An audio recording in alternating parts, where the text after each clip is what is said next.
Greetings Internet, DDA here, and coming at you again with another first look deck profile video. We have an updated Tarkin list that I think is just going to be so strong. The number of combo pieces that have been released in Secrets of Power is too many to count. Just all these combo pieces that were released in the new set. A combo player like myself just is having such fun brewing decks and creating new decks. I think there's a lot of potential here with Tarkin, specifically in an official Imperial tribal deck where you are playing. There are a lot of official Imperial units.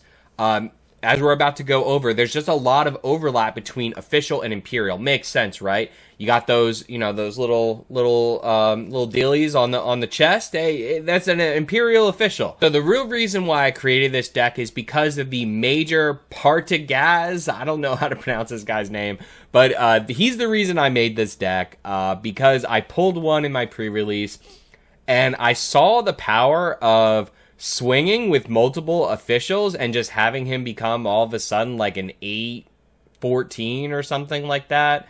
You know, swinging with multiple officials.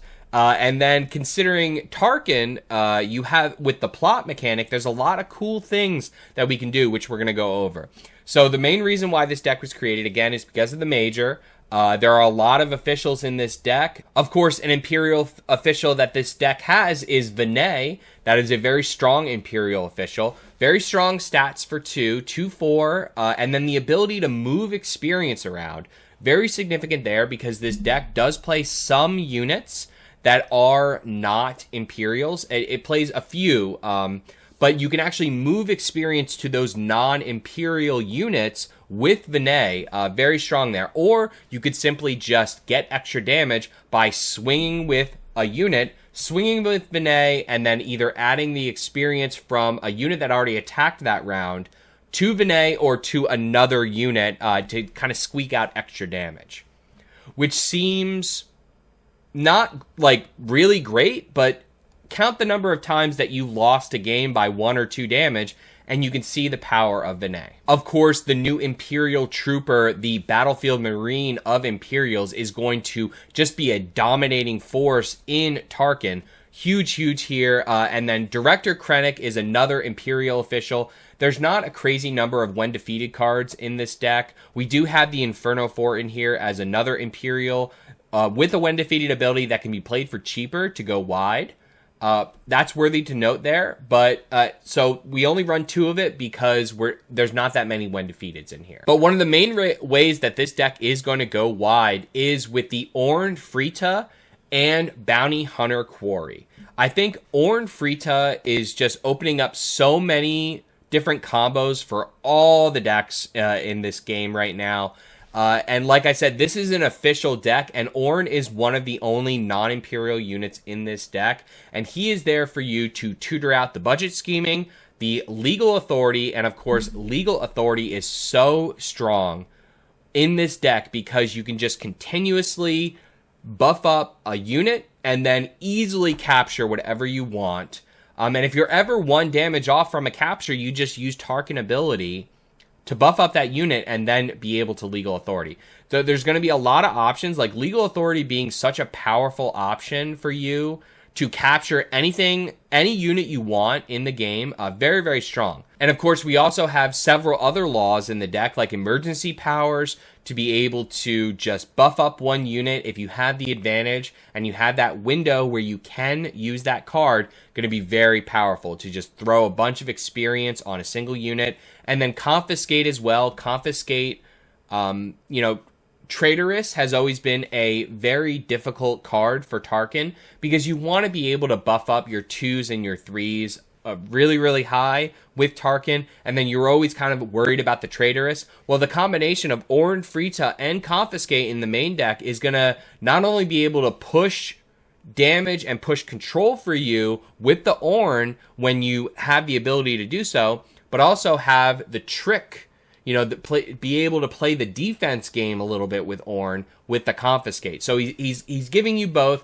and I know he's not an Imperial unit, and I think my locals are getting tired of me talking about Orn Frita at this point.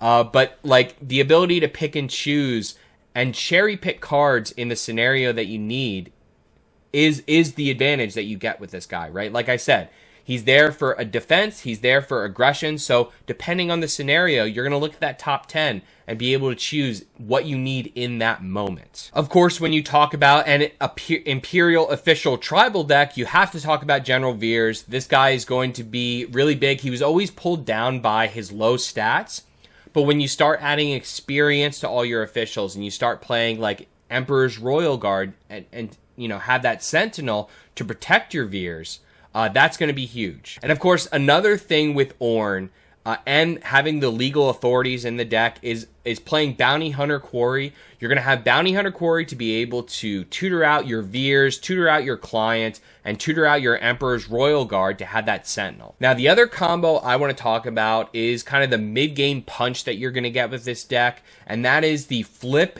into the Mas Amedda. So that plot mechanic is only 4 resource, so you know, on your flip turn, on the 5 turn, you're going to be able to Tarkin power prior to the flip to buff up any official that you have, Imperial official that you have, then flip, plot Mas Amedda, and then simultaneously buff Tarkin to a 3/8, and then buff the official then as well, the other official that you have, likely the Major, or maybe an Ornn or something like that. But the best official for you to, of course, buff with Tarkin is the new Vice Admiral Rampart, which is another reason why this deck was created.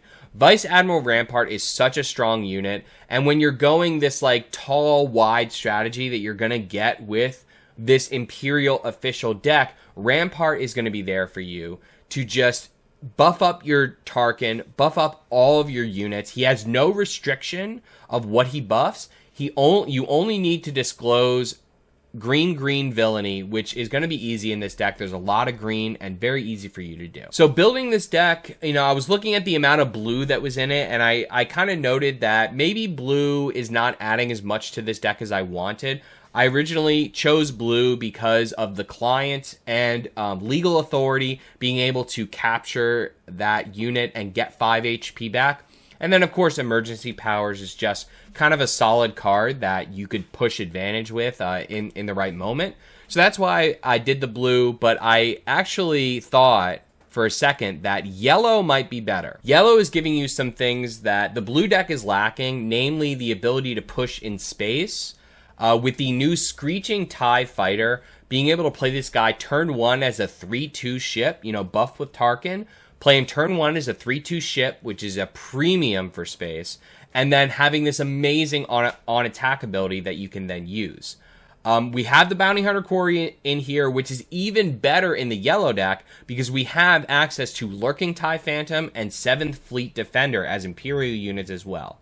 So the yellow version is a little bit less of a focus on the official combos, which is why, you know, there's less. You can see I dropped out of Mas Amedda. Vice Admiral Rampart is still strong in here, just buffing anything that you want. But we do get access to Grand Moff Tarkin, who is a very strong unit in the current metagame. I think most people are going to be going ground. And in the current metagame, being able to steal any unit on 5 or 6, just very, very strong. And then their only ability to get their unit back is to remove Tarkin. So, you know, our ability to buff that unit and make it harder for your opponent to steal it or get rid of it in some way can be really, really strong. And then another thing about the yellow version of the deck, it's very similar because both of these are kind of an official tribal take on Tarkin. I know it's going to be weak to control decks. Because it's weak to control, you want to consider the Trade Route Taxation card. I'm not as high on that card as some of my local players are because I know that sequencing is an issue with that card. And when you come out on 5, pretty much you're always going to deploy Tarkin on 5. You want to get that value train going. And then when you deploy on 5, you know, it's not until the later stages of the game that you would really want to use that Trade Route Taxation. So you're not really going to be plotting it in this deck. And then you have to think about sequencing in terms of you know, the opponent's ability to just, like, claim Super Laser Blast or claim Thel, claim Rivals, you know, open an event before you can use that trade route taxation card. I'm not saying it's bad, but I'm saying sequencing is what pulls that card down.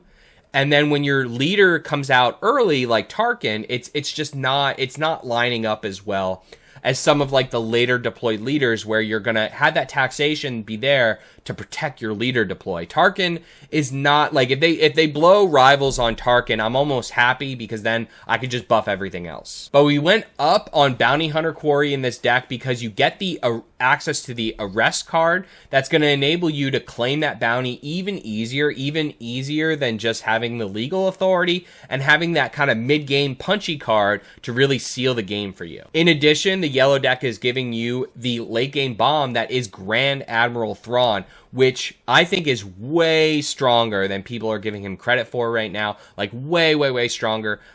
Just, you know, you side-by-side comparison him to the Cad Bane card, it's very similar, and you know, there are a lot of similarities between the cards. I think the difference between the two is so marginal. It's so marginal because if you just consider, Cad Bane is limited by HP. Tarkin is not. So if it's a big unit, you may only be capturing one with the Cad Bane anyway. And if it's not a big unit, then, I mean, Tarkin is really good at playing around in the early to mid game, fighting your opponent. Your opponent, they're going to be sending their units into your units because they just don't want you to get this big, tall beast for you to just be able to push in and win. They're going to likely be sending their units into your units. You can outrace most decks with Tarkin's ability. So given that, there's probably not going to be many units on the board. Thrawn is going to be a powerhouse in here. I'm just thinking like the 8 damage, like the readied 8 damage is what I'm thinking about. Like, and especially if like you say, leave him until the 8 turn and be able to buff him with Tarkin prior, or even if you leave him to the 8 turn and then you actually Bounty Hunter Quarry something that you would think that they would want to let you capture and then play Tarkin. Play Thrawn. Then they have to decide, okay, do I let him capture my unit and tutor a 3-drop? Or do I let him ready Thrawn and likely run into my unit or just run into base? Like, there's a lot of play here, I think, with this deck. So there's definitely potential of an official tribal Tarkin deck. I think, like, Mas Amedda enables it. Vice Admiral Rampart enables it. Orn Frita enables it. The Major enables it. There's a lot of combo pieces here for us to have a very strong official tribal deck with Tarkin. I also do want to mention that I think there's a completely different tribal deck here with Tarkin, and that is the Imperial Troopers. Because of the new Battlefield Marine that we got, because of the Captain Enoch card, I think there's a strong Imperial tribal deck here, Imperial Trooper deck, that can just, you know, you strip out all the officials, you just stuff a bunch of troopers in here, and then you play a similar game, but then all of a sudden you have this captain that's going to be like an 8-12 or something like that, randomly in the mid game. So this is what I'm saying when I say that this is just like the combo decks playground, the combo deck builders playground. There's so much here and so much to tinker with in this set. It's very exciting. So like I have so many ideas that I have to like stuff like 3 decks into each first look deck profile video, because I just have so many ideas and there's just so many cool things to do in this set. So if you like this video and you like just cool deck ideas, please hit that like and hit that subscribe button. This is an old leader that we updated, so next time we have a new leader, I think I'm going to release a Leia video for the next new leader. Because I've been playing Leia a lot in the pre-releases, and I want to see what I can do with her in Constructed. I have some ideas. So if you like this video, please hit that like button. Please hit subscribe for all the best deck profile videos and match videos coming. And as always, turn your dial to Random Number Gaming.